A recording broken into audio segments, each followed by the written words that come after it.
Ever since I was a little girl, I've had it. My mom told me everyone had one, the small voice that makes you feel bad about yourself. That tells you you're not good, pretty, or smart enough. The problem is, I think she was talking about an internal voice.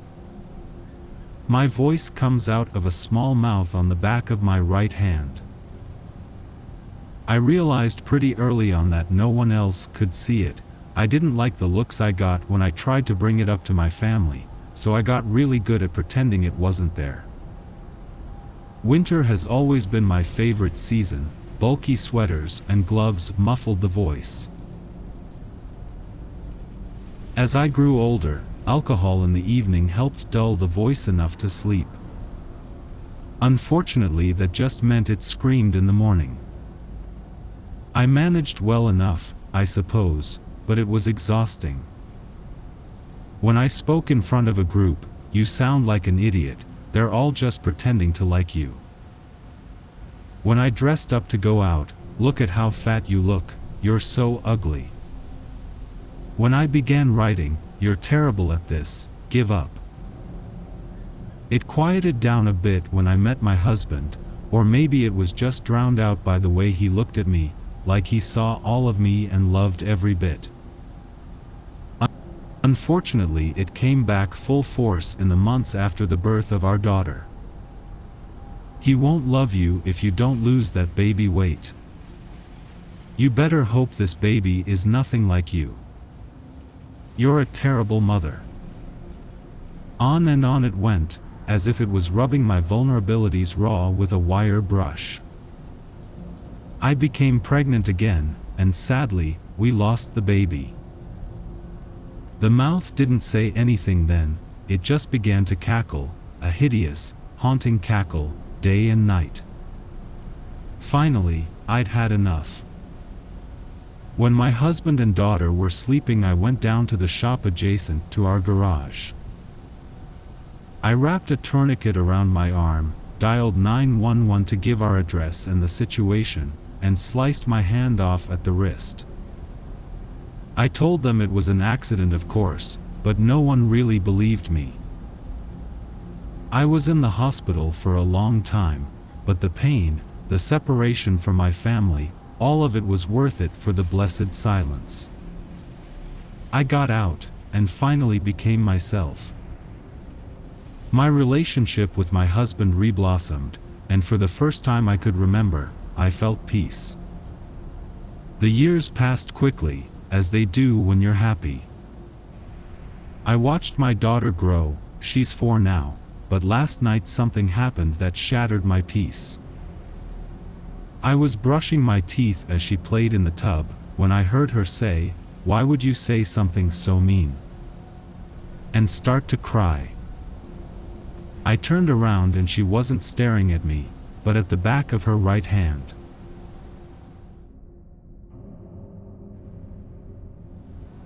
As soon as Hans was alone, he killed his baby half-brother Klaus, sliced him up, fried the slices in lard, and ate him. It wasn't that Hans was necessarily an evil boy, it's just that he had been so hungry, for so long, all through that long hard winter. Most of the family's precious nutrition had gone to pregnant stepmother, naturally, and then Klaus had arrived, and stepmother still got most of the food because she was feeding Klaus. Hans had to work so hard, with very little food, and he was just starving. His sister came in just as Hans was finishing up. He felt a bit guilty, he should have left some meat for her. She was starving too, and because she was a girl, she ate even less than Hans. Rita took one look at Hans with his skinny legs stretched out before him and his extended distorted belly and the silly look of satisfaction on his face as he gazed at the pile of crunched up baby bones before him, and knew what he had done. She cried out. She had been fond of Klaus, but there was no use making a fuss. "We have to run. They'll be back soon, she'll get the villagers to kill you." Hans burped, but then got up and followed Rita. He always did. He took a handful of bone splinters with him to mark the way. They ran into the woods, further and deeper than they had ever been. It was getting dark. Hans had long run out of splinters. Hans was starting to get hungry again. There isn't a lot of meat on a tiny baby. In the patchy leafy twilight, he saw a cottage made of gingerbread and decorated with sweets. "Look, Rita!" he cried out with delight. Without waiting for a reply, he ran forward and began tearing out chunks of gingerbread from the walls and stuffing it in his mouth. Oh, it tasted so good. Rita laid her hand on his arm. "Hans, stop it," she said. "I'll get proper food for you." She knocked on the door and began talking to the kind old lady who opened it. Hans couldn't hear what they were saying. He couldn't stop tearing at the wall, and out of the corner of his eye he saw Rita go inside the cottage with the old lady.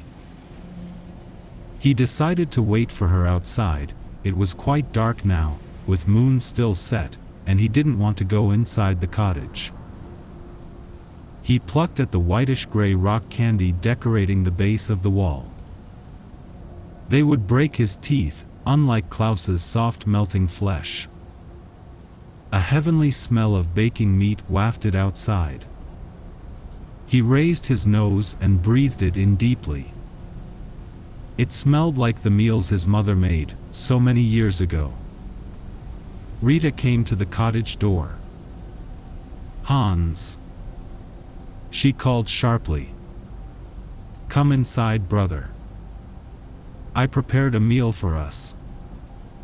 Hans smiled hungrily, and followed his lovely sister in.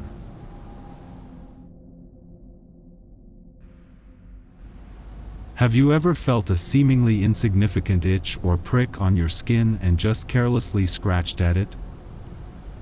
Then you accidentally stubbed your toe or bit the inside of your cheek. It may not be the same scenario. You might have felt the itch and then gotten a paper cut, had a minor accident, or received some disappointing news.